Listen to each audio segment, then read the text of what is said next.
record and record.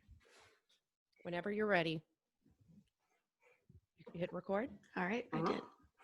Okay, so let me pull up here. All righty. You ready? All right. Hello, everyone, and welcome to AiArthritis Voices 360. This is the official talk show for the International Foundation for Autoimmune and Autoinflammatory Arthritis, or AiArthritis for short.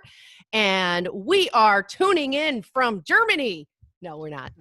As you can see from her background. If you're watching, Yeah. now this is, we're putting this also on our, we're making a podcast audio version of this, but we will have a link so that you can watch our behind the scenes uncut version on YouTube. But when you do that, you'll see us and you'll see that I have a photo. What is this, Patrice, in the background? It's Old Town Frankfurt. Old Town Frankfurt. Okay. So it was completely destroyed. It was destroyed in World War II, and they rebuilt it. Well, there you go. And we have a historian in our indeed. midst as well. You hear other voices. So my name is Tiffany. I am the CEO of the organization, also a person living with AiArthritis diseases, primarily non-radiographic axial spondyloarthritis and extras. And our historian that popped in, this is Patrice. Hi, Patrice. Hi, Tiffany. How are you? Good. Why don't you just tell briefly a little bit about yourself, who you are? Well, I'm Patrice Johnson, and I'm coming to you from sunny and very, very hot California. I've had RA or something along those lines for the last 9 years, and a couple other little goodies thrown in there too. Awesome. And then you might have heard another voice, yet another. Hi, Deb. Yes. Hey, how is everybody doing? Good. Tell us a little bit about you. Although some of our our listeners already probably know you because Deb is a recurring show co-host. Yes. And I'm happy to be here. I am in what is sunny Madison, Wisconsin.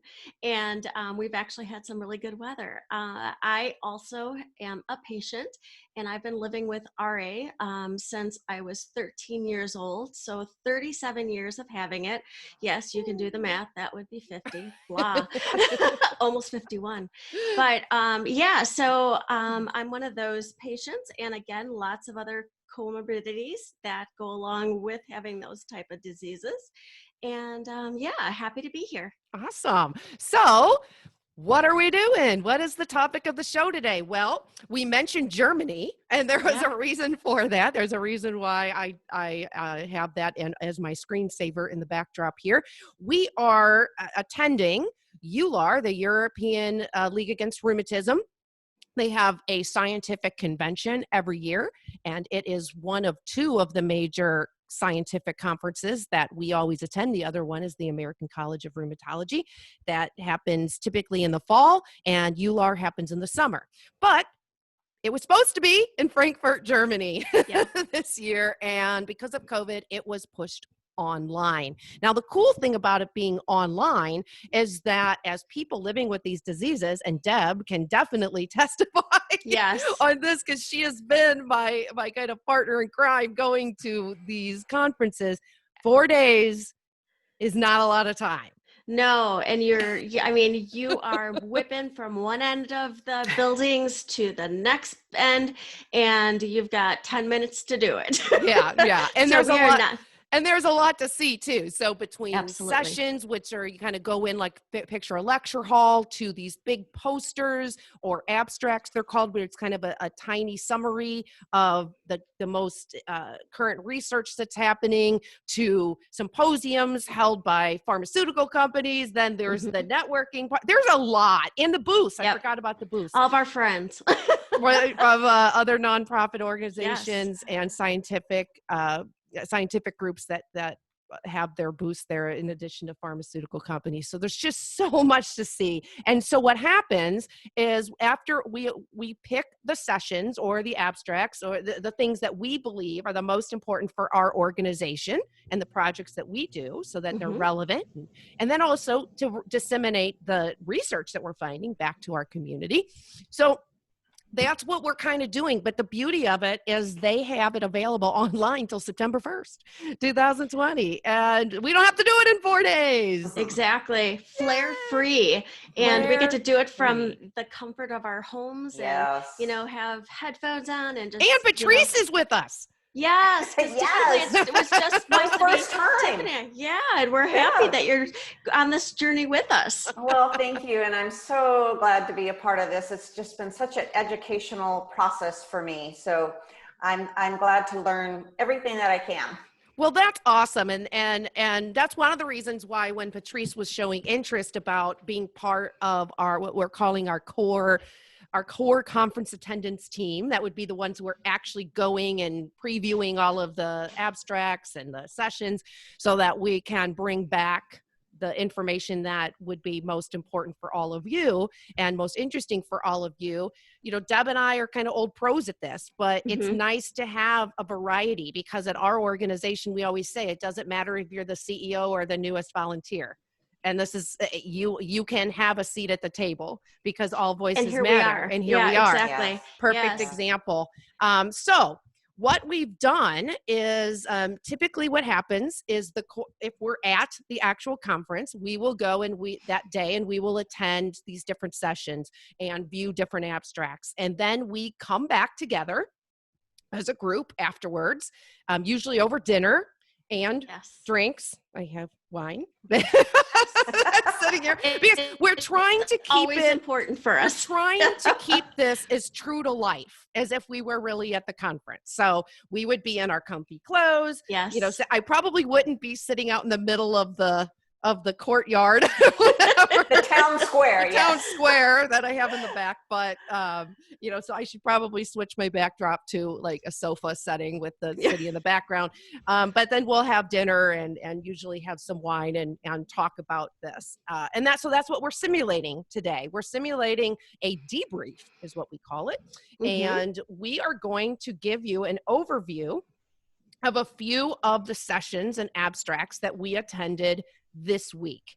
And when I say a sample, there's been lots of things. There's been lots of things that we've seen. And we will give you more information about how to find those other debriefs at the end and how you can join us and go, quote unquote, to EULAR all through July, because we will, now that we're going through all of these sessions, we're ready to share them in full and talk to you all about them. Yeah. So bring you to the table and have a conversation. So we're going to let Deb, will you start us out here on what we're going to talk about first? Yeah, absolutely.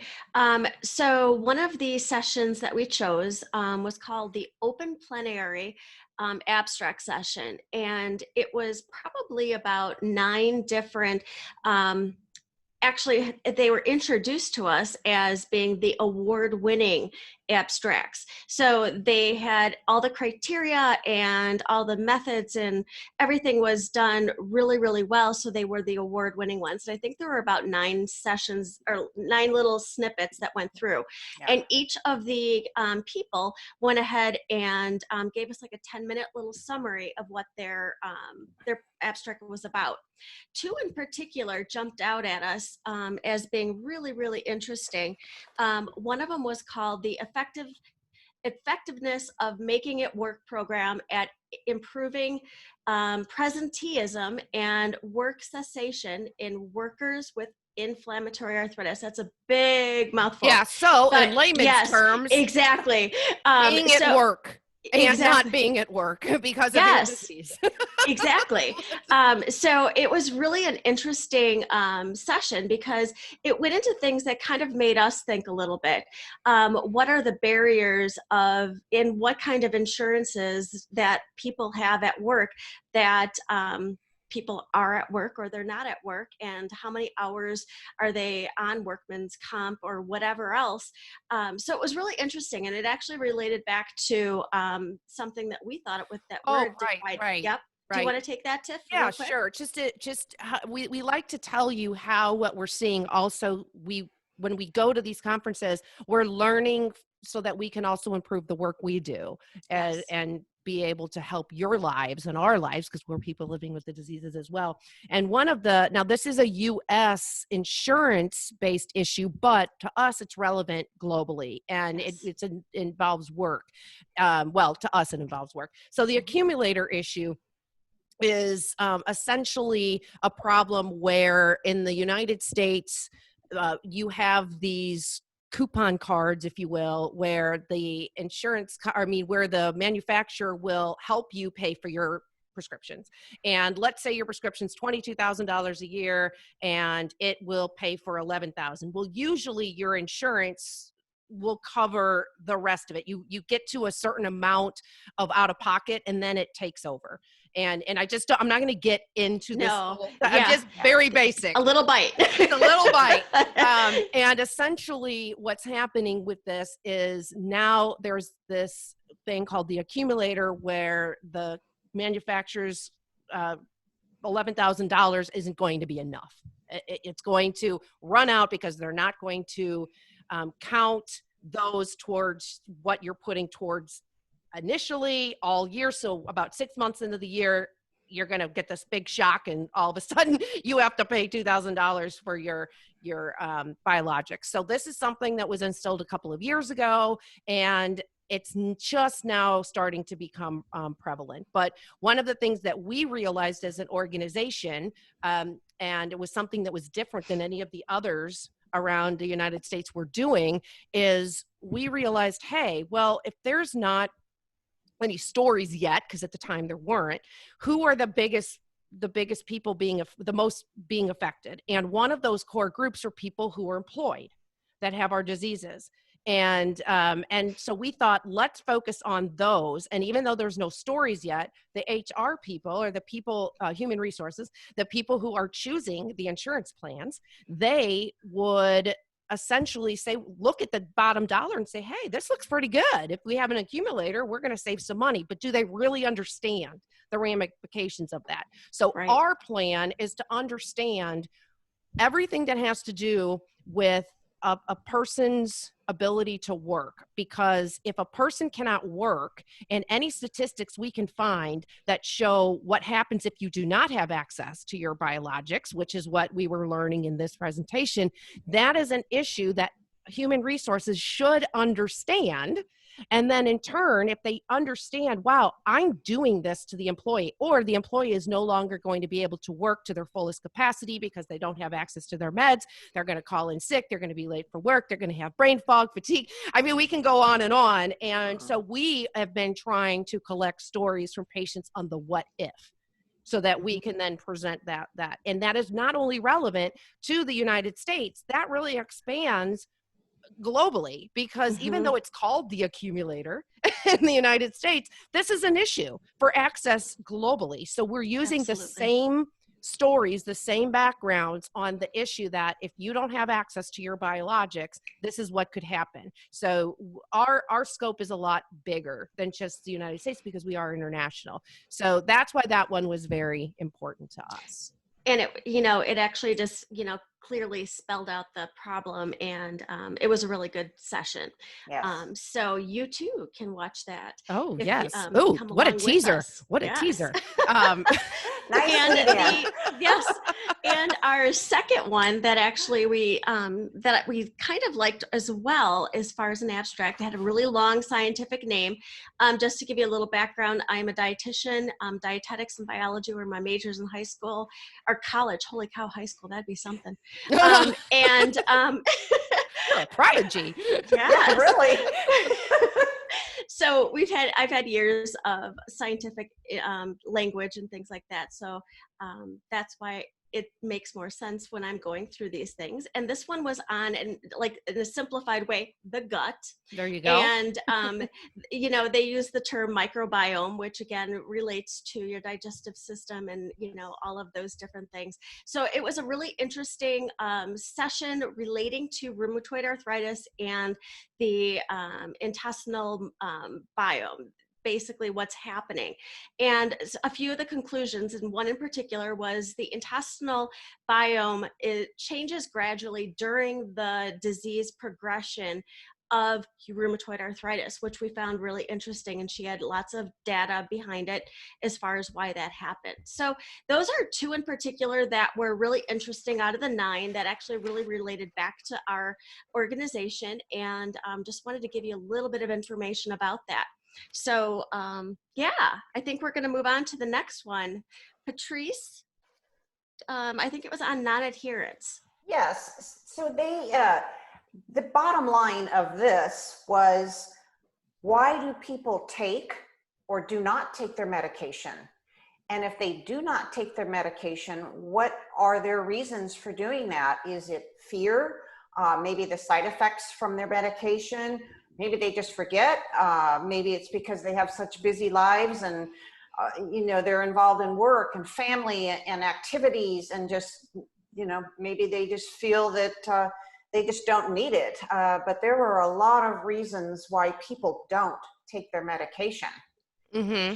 Hey, Patrice, wasn't there something on the pregnancy? I found that one fascinating as well. I thought so too, and I know I'm putting you on the spot. I think, really, Deb.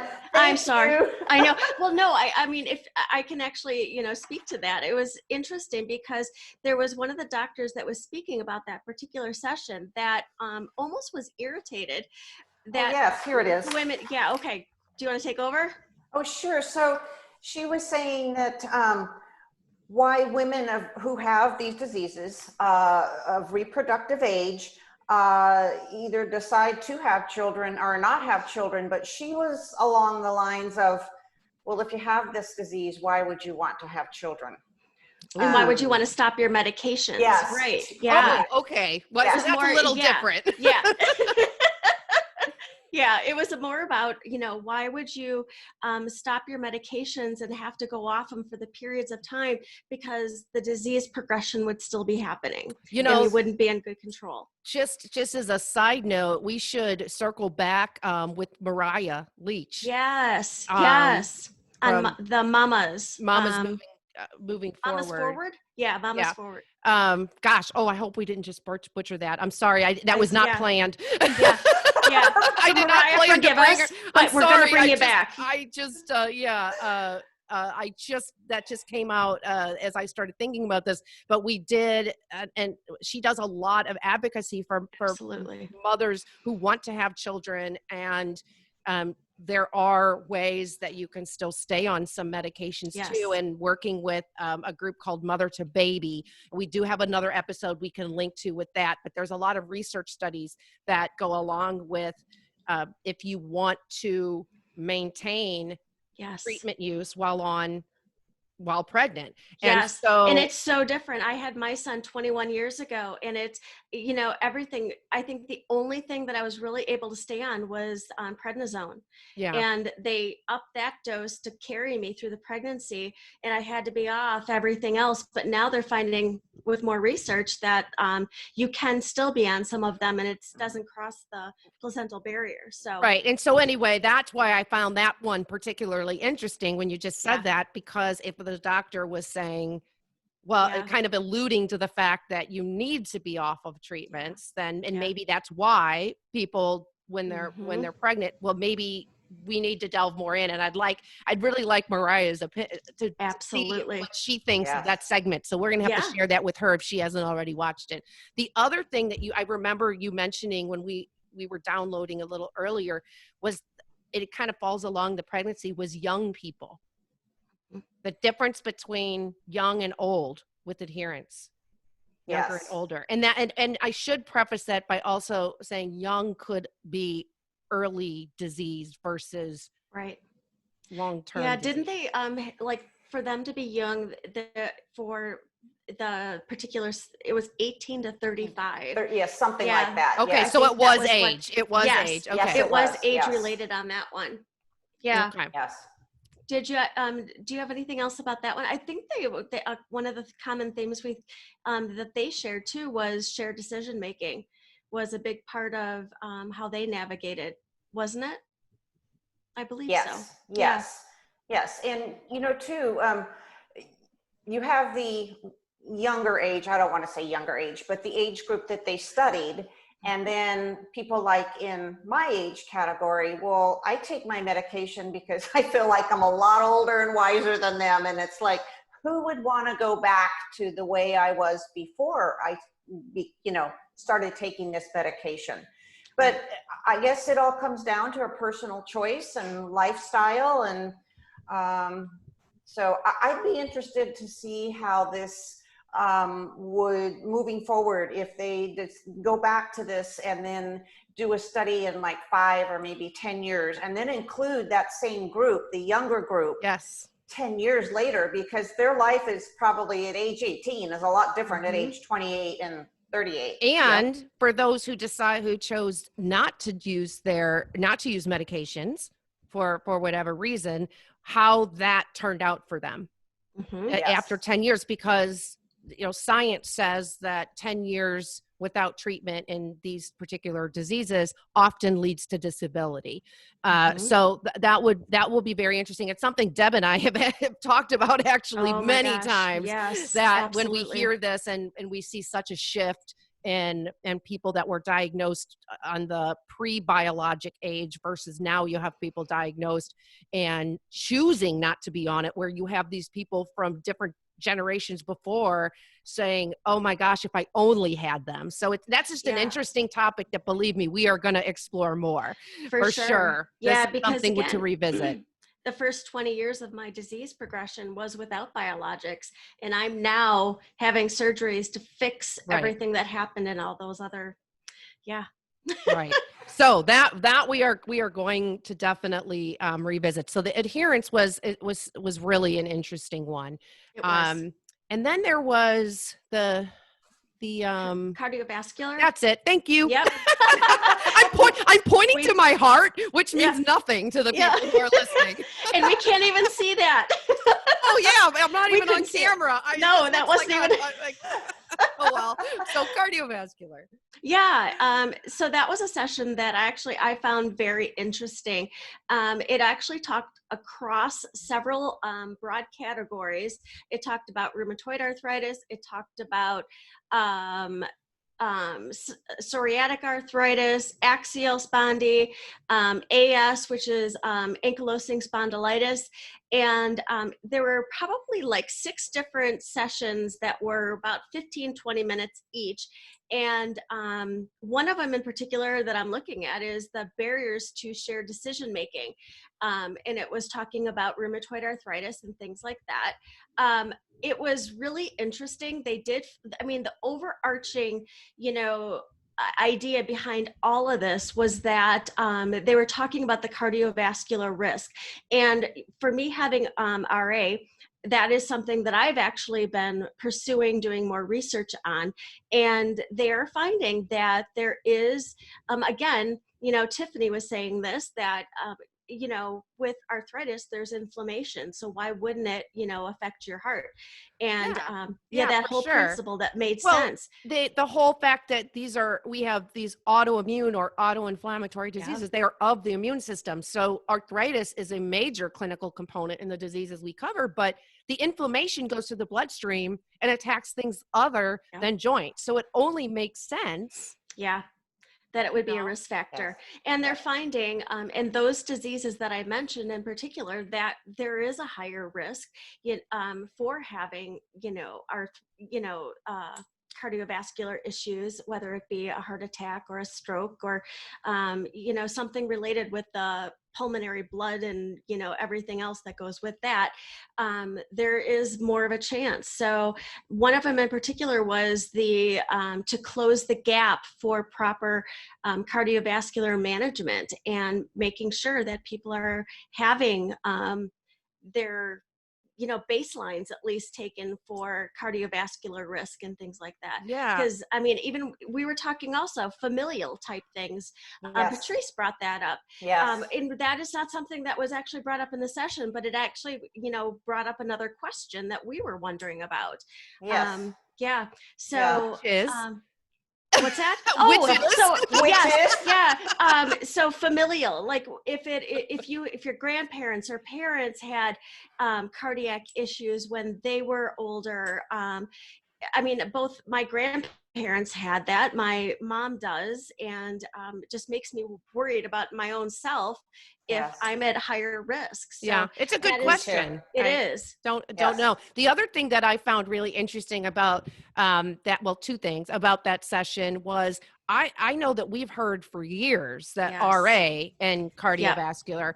It was surprising to me to see the other diseases coming out, which again, Yes. I shouldn't say surprising. It's not surprising to me, Right. but I was happy to see that the research was being done. Yes. Is a On the better way- different, on the Yes. other diseases. on the other because- diseases. Right. Absolutely. Because RA tends to be the one that it actually, I feel bad because I have that disease, but I feel like if I were to have, psoriatic or ankylosing spondylitis or axial, that the research isn't being done quite as broadly. So I'm glad to see that now. And, again, sorry that the risk is there for across the board, but again, the science is there and they want to do more research on these subjects, which I think is important. Yeah. I Me just too. wish that my rheumatologist would do a baseline Well, cardiovascular test for me.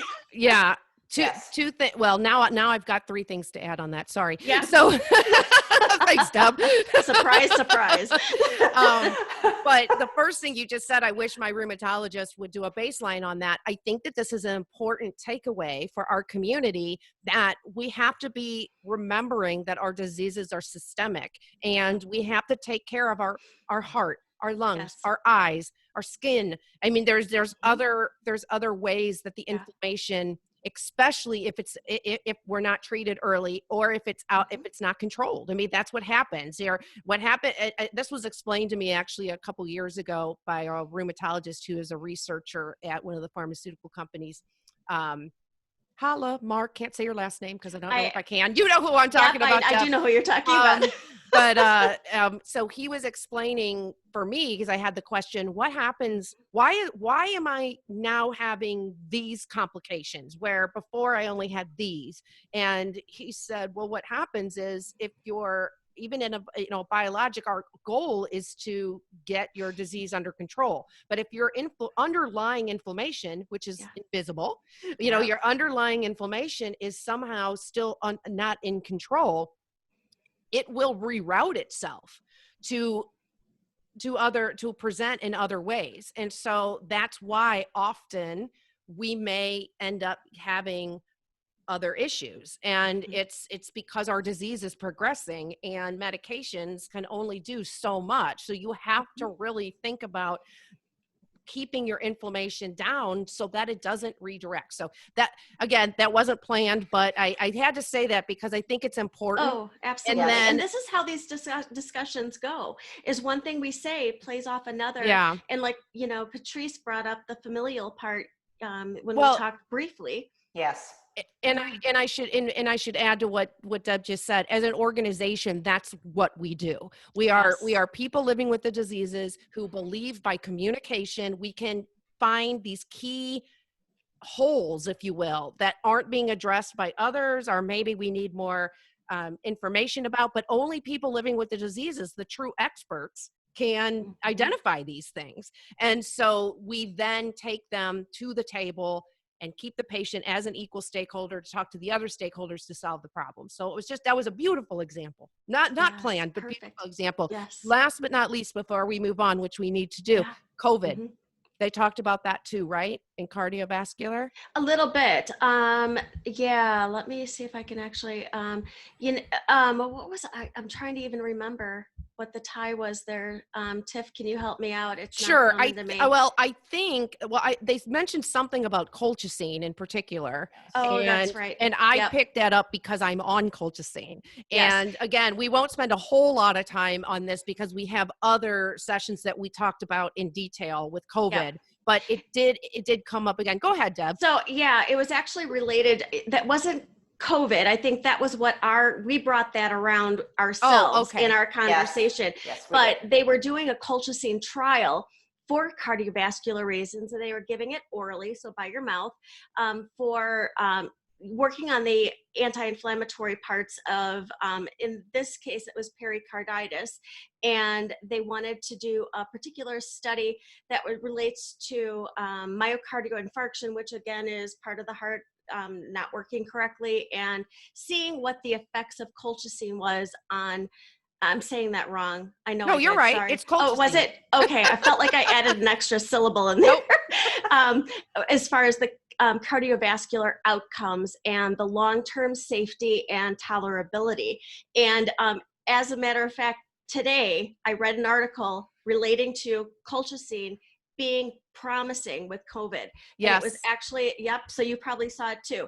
I saw like 3 different articles, and they were all different. I actually saw an article a few weeks ago. Now we have to date ourselves here. We are in June of 2020. 26. And so COVID is only still, a few months old, 6 months old. And again, won't go into all of this because we have other episodes we can link to, and my suspected journey with possible COVID, and never had heart issues, but then I'm still dealing with pericarditis as a result, and I'm already on colchicine for Behçet's syndrome.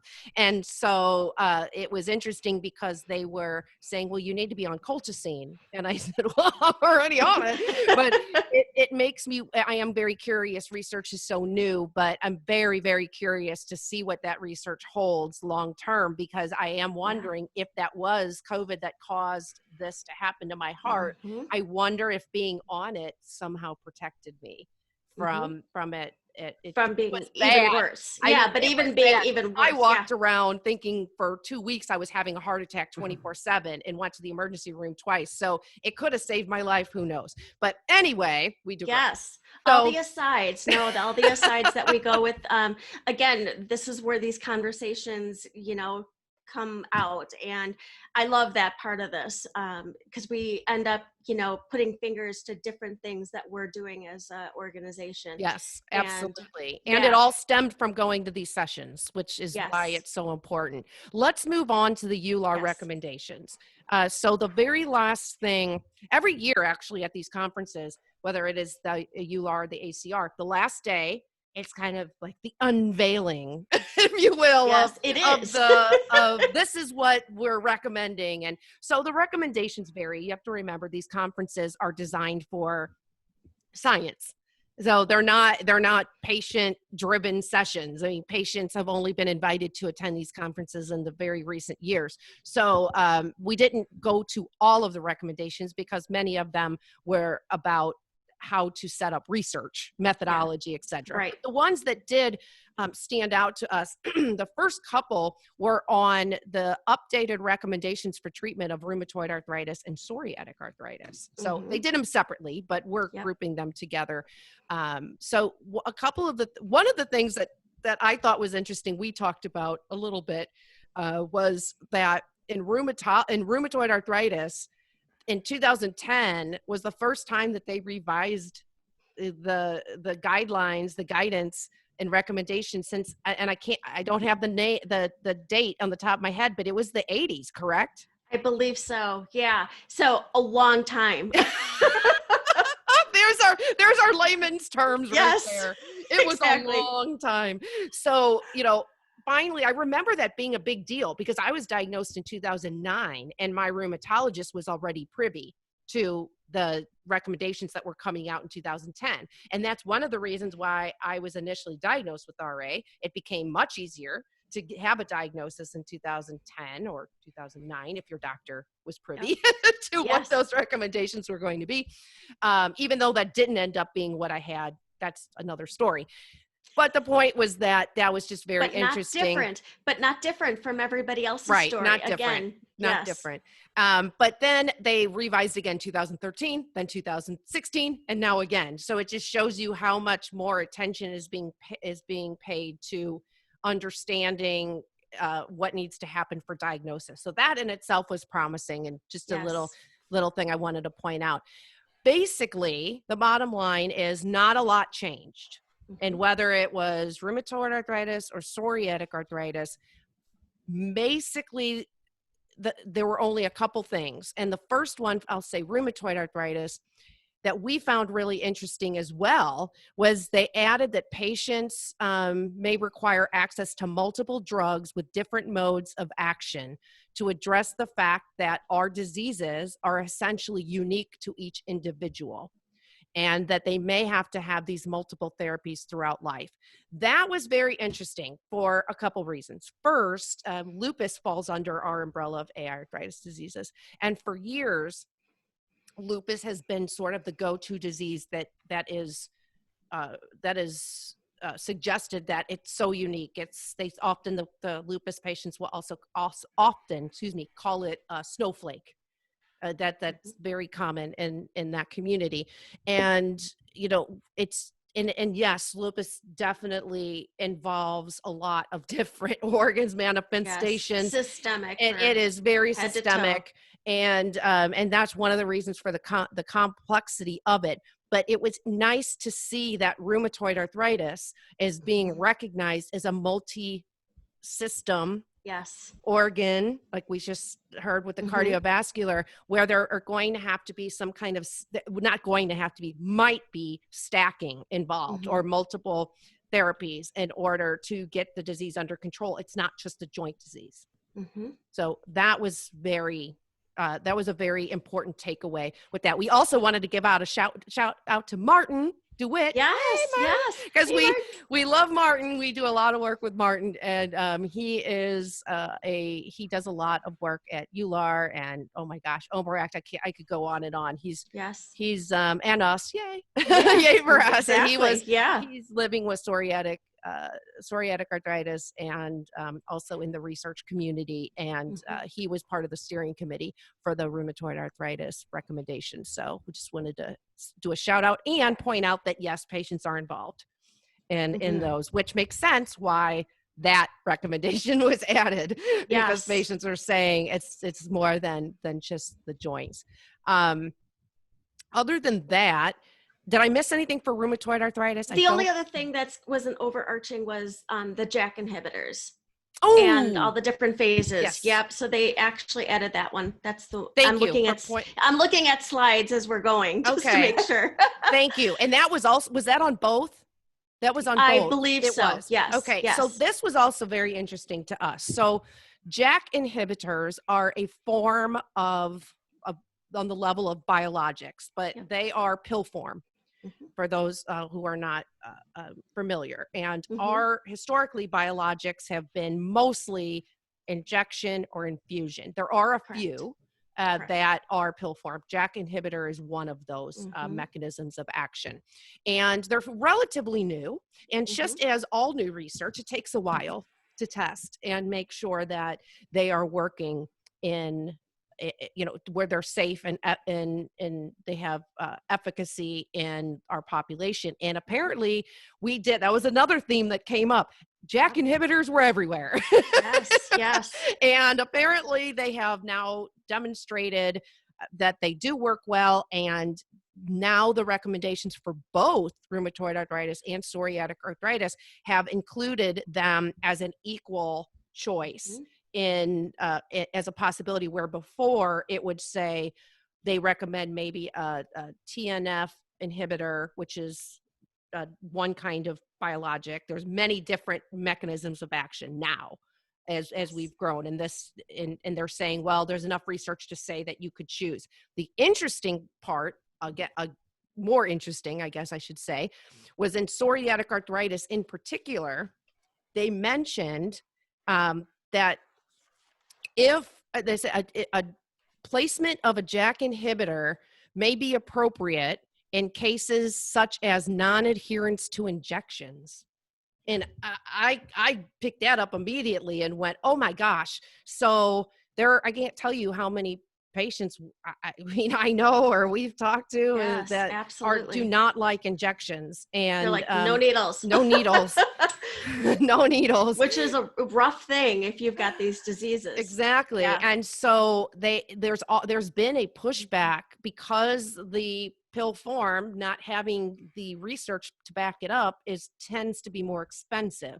But now that the research is backed up, it should come more. There's going to be some kind of level of equal there. Yes. And it will be very interesting to see if patients are able and doctors are able to use that recommendation from psoriatic arthritis and say, hey, it says right there in the recommendations that if a patient has an adherence to needles, essentially they should use a Jak inhibitor. So we're going to Yes. have to follow up on that, because that was For sure. And one of the, in the end of the rheumatoid arthritis, it says once the above fails. So meaning the treat to target, aiming for remission, and the methotrexate with short-term glucocorticoids, which are prednisone steroids. Once that fails, any DMARD, which is the disease modifying agent. yes, thank you. 'Cause these acronyms kill me after a while. Or Jak inhibitors is recommended in order to aim for the therapeutic target. So actually the target is remission, and EULAR regards all these therapies as having similar efficacy.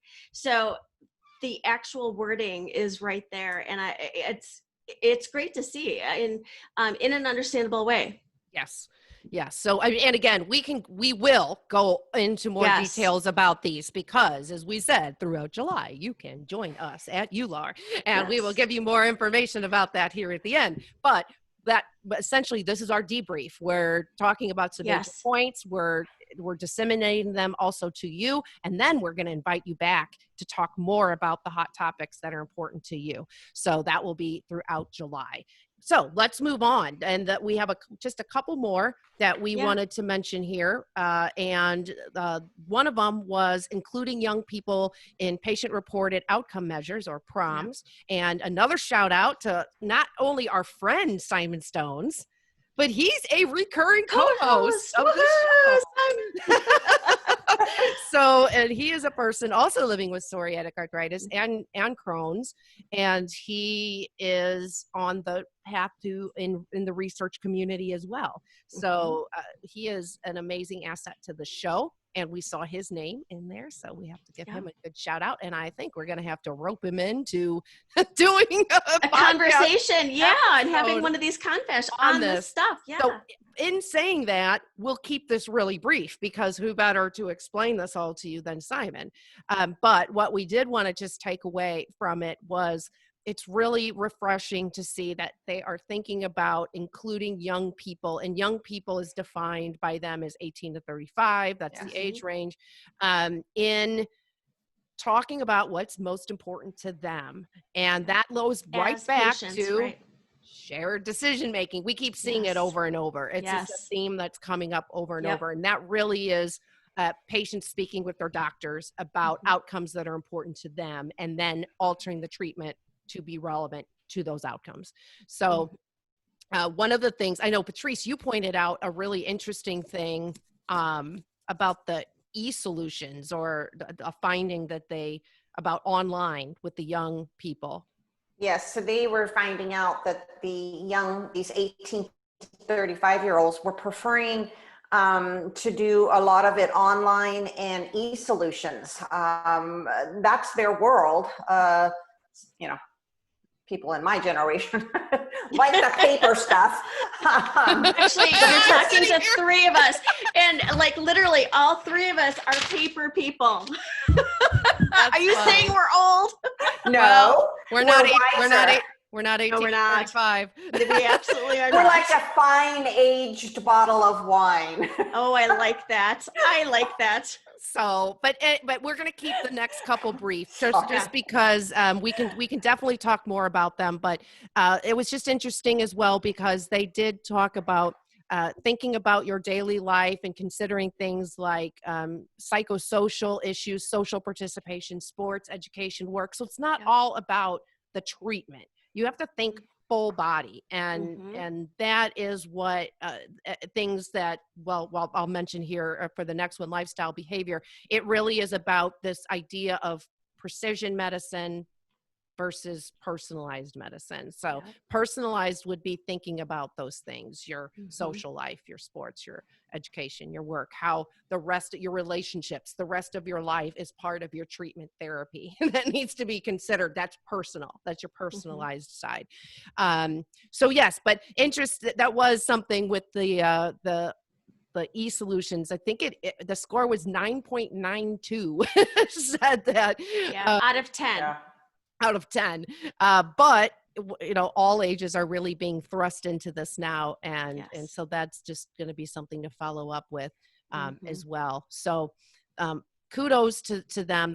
They're doing a really good job of making sure that patients are being involved and young people are being active in their healthcare. So, well, Simon, we're coming for you. Yep. Just be aware. Yeah. Look out. We're telling you now. And then briefly, I'll just mention one takeaway. There was another one for recommendations for lifestyle behavior to prevent progression in rheumatic diseases. And, they talked about some basic lifestyle strategies: eat well, sleep well, which I don't think there wasn't much novel, nothing that jumped out at us again, But one of the things the one big takeaway that we're going to take from this one is that the results of the studies that they were doing with different patients, they had several different disease groups that they were following and studying what was important to them on their different lifestyle choices. The bottom line is that lifestyle improvements need to complement your therapy. They need to complement your treatment, I should say, your medical treatment, and tailor those recommendations to the individual and regular discussions with doctors. And again, that comes shared decision making. But the big pull away with that, again, goes to that precision versus personalized medicine. That's a huge one with us at our organization. And we will invite you, just make sure that when you follow us and you learn more about what we do, we have a huge precision medicine project that we're working on right now. And part of it is a very large component of teaching you all about the different parts of personalized versus precision and how it can help you. And we're even doing a shared decision-making tool. So so we'll make sure that that's one of the reasons these were important to us. And then last but not least, Deb, did you want to lead the recommendations for intra-articular treatment? There's not a lot to say. Just so basically what the guidelines were based on were for injections, joint injections.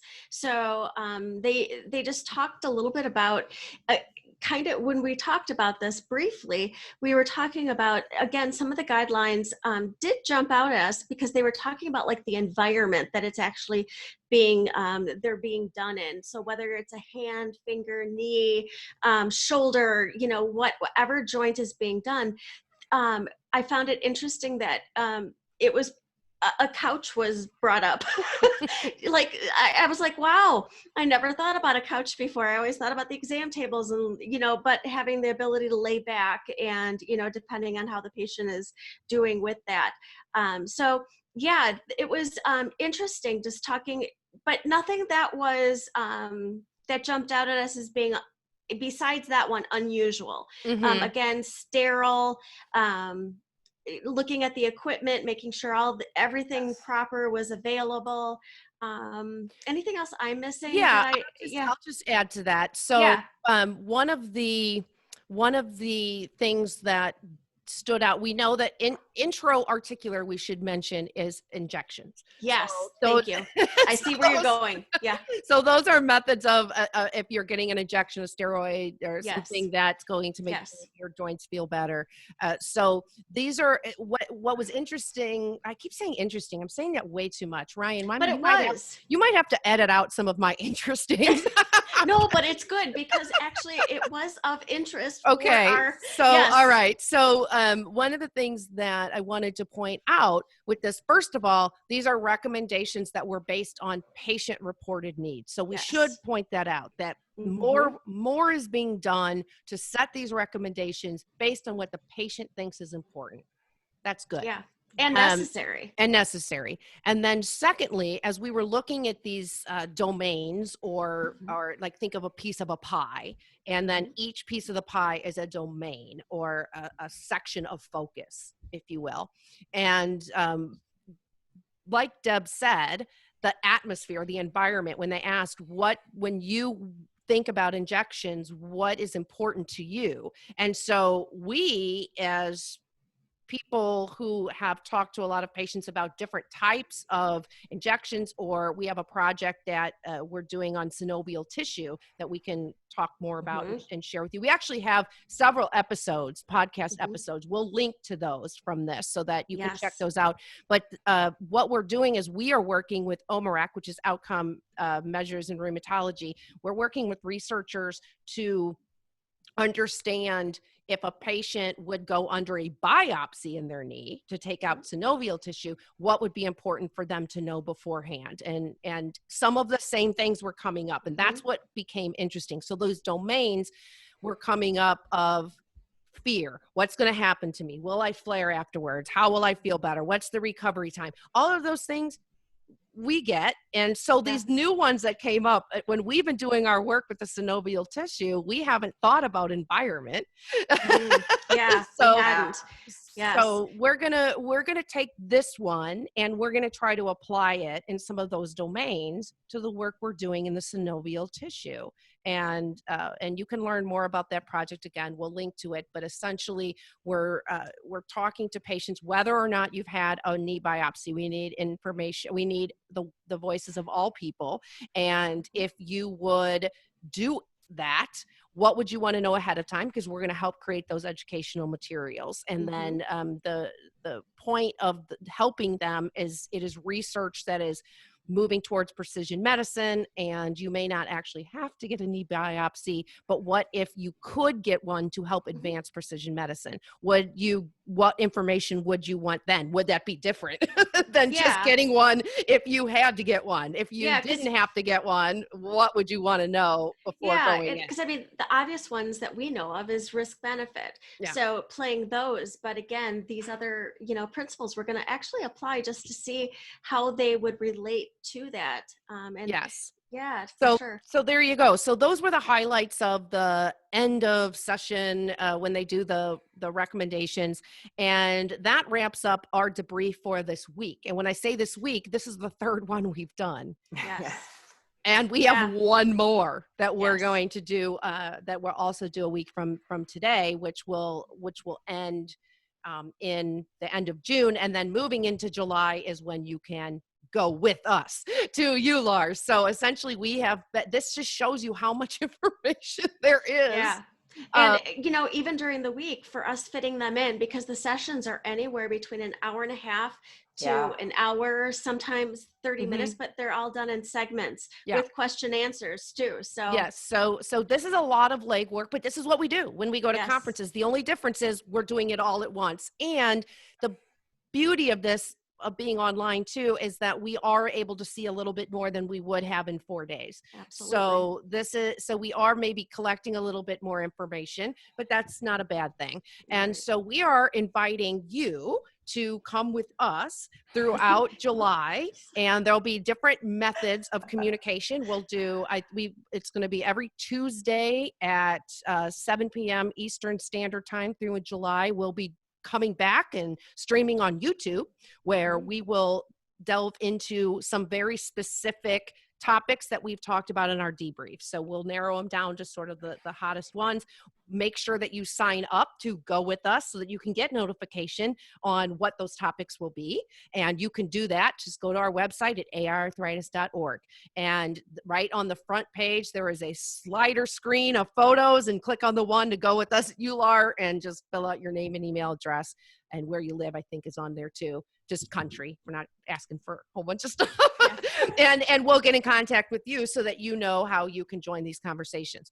And then also we have a new site that houses all of the projects we do, and it's called AiArthritis Voices. So you can find that at AiArthritisVoices.org. And you can go ahead and apply if you are a person living with these diseases. It will take us a couple weeks to get everyone onboarded. It's a brand new site. Yes. Brand new platform, not a support group. It's not your place where there's enough places where you can go and ask questions and have a community. And that's not what this is. This is different. This is to house all of the work, all of the projects we do. So you can join conversations that are relevant to advancing our mission and our projects, which in turn help you. So you become a seat at the table. And so this Go to EULAR will be a section inside there as well. So in addition to the live shows that we'll do, the live versions that we'll do, and conversations on YouTube, we'll also have plenty of areas where you can find links to places that you can learn more, and these debriefs and stuff, conversations that will be on there. So again, all you need to do is go to AiArthritis.org, and on that homepage, you'll find a link to register for that.